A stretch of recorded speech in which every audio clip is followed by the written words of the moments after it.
Michelle, thanks so much for joining us here in studio on APTN InFocus. So we're talking about all things TikTok and social media and that sort of thing. So I guess my first question is, how did you sort of start, or what sort of prompted you to start doing some social media stuff? Well, back in 2020, that's when I first started in January. Before that, I was just watching TikToks. I was a viewer.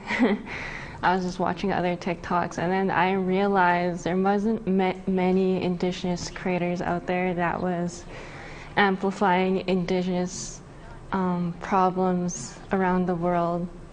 So I wanted to take that into my own hands and amplify the Indigenous problems we have, and to have people know about Indigenous people. So did it start as like a pandemic thing, like because of the pandemic you're like, you know what, I'm going to start doing this, I have lots of time, you know, like let's just get some of these different voices and opinions out there and feature some of, you know, my culture and other people's culture?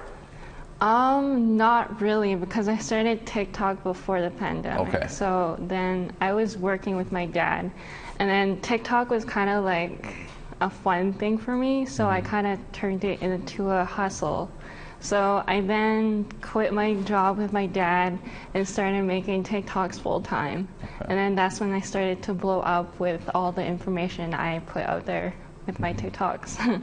Well, just on that note, I mean, you have hundreds of thousands of followers on both Instagram and TikTok. Like, was there a certain like night maybe that you blew up, or was it just sort of over time that you just started gaining all these followers? I think there was this one video where it was one of my first videos I've made. It was the one that really blew off for me, and then it brought people to my profile, and that's when I started getting more followers. So I made more content about Indigenous people. So So what do you think draws in so many followers? Like, why do you think these hundreds of thousands of people care about what you're posting? Oh yeah, I think it's because it's different in the world. Not many people know of Indigenous people, so of course they're going to be drawn to something they don't know. So they will want to learn more about Indigenous people and what we do. And just with your content, is that sort of what people can expect? Like, if they don't follow you, or if they, you know, if they don't know about your content, like, can you sort of describe what your content is? Oh, well, basically my content is, mainly Indigenous, right? Because I'm an Indigenous person.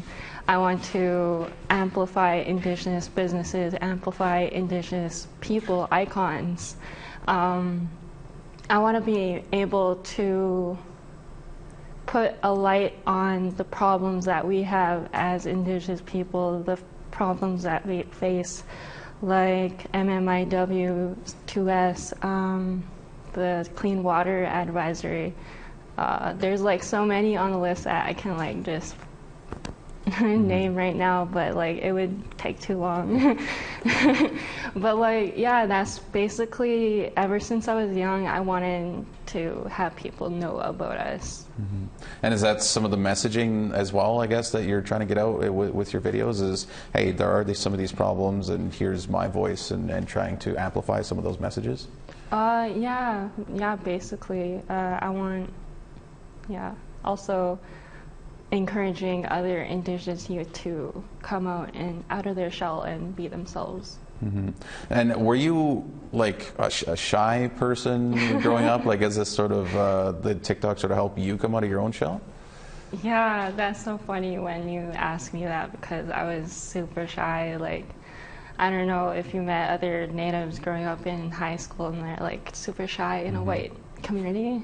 I was like one of them, and I don't know, I was always pushed into my shell growing up with other people challenging me.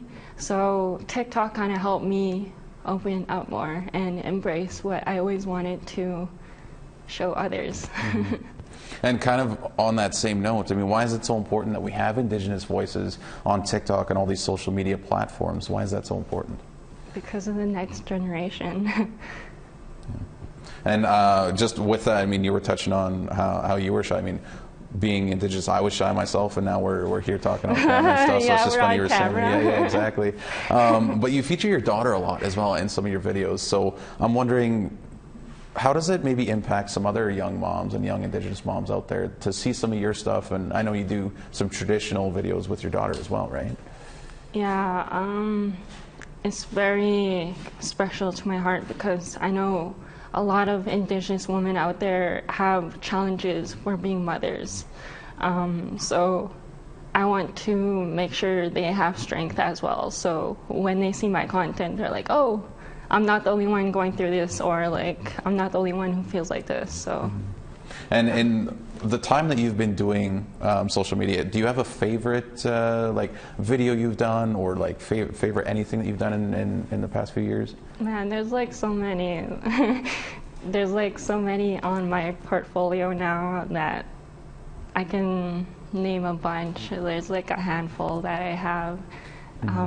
There's like the Sephora campaign that was like shocking to me. There's also that somersault campaign where I got to go to New York and model. That was my first time going to New York. So there's experiences like that that make me honor and be proud of what I do. And do you have any projects coming up or any collaborations that you're able to share with us maybe that's coming up in the future? I do have one in February. I'm in the writing process of it. I think I can say it, but I'm not sure, but I'm just going to keep Okay, it we at can that, leave it there that you've got something special coming up in the near future. And before we let you go, social media is not the greatest place at times. It can be quite negative as well. So I'm just curious, how do you sort of deal with some of the negativity if you do come across any? Dude, I get hate like every day. It's an everyday thing when you're a content creator, especially when the numbers get higher. It's especially the trolls, like the ones that will say like go back to the reserve, or like why are you using TikTok. It's mostly those ones, or like also the trauma within the community, Indigenous people bringing down others. There's also that I have to push away, but you also have to think like residential school and not others will have the same thinking that you do. So you're gonna have to wait and see if they will hop on the train with you. Yeah. But all you have to do is spread your message out there and hope for the best. I mean, a lot of young Indigenous women look up to you, and girls, and just Indigenous people in general. So what's that mean to you to have that support and people looking up to you? It means a lot to me because man, it's gonna get so emotional. I'm trying not to get emotional. That's all right. We're all about emotion. Yeah, that's all right. Yeah. You know, growing up,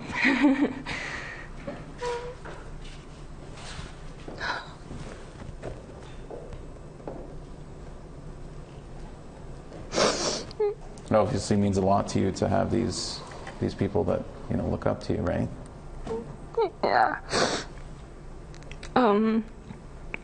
Because growing up, I needed that figure in my life. I was so alone growing up. Like, I was isolated from my community. Like, I grew up in the city away from my own people. And it's kind of hard to, stay in the culture because you're kind of away from it. And to have these people look up to me, it's like, I have tears. Yeah, it means a lot to you for sure, and I know sure. it means a lot to other people to have you sort of, they might not know you, but they sort of know you through online, right? So it means a lot to them as well. Yeah. So I think that's a great way to maybe wrap up our short discussion here. I think that's a great way to end it. So Michelle, I want to say thank you, miigwech, to you for sharing some of what you do and how you do it, and just sort of your insight into everything. So I want to say thank you, miigwech. Kan ask mo din.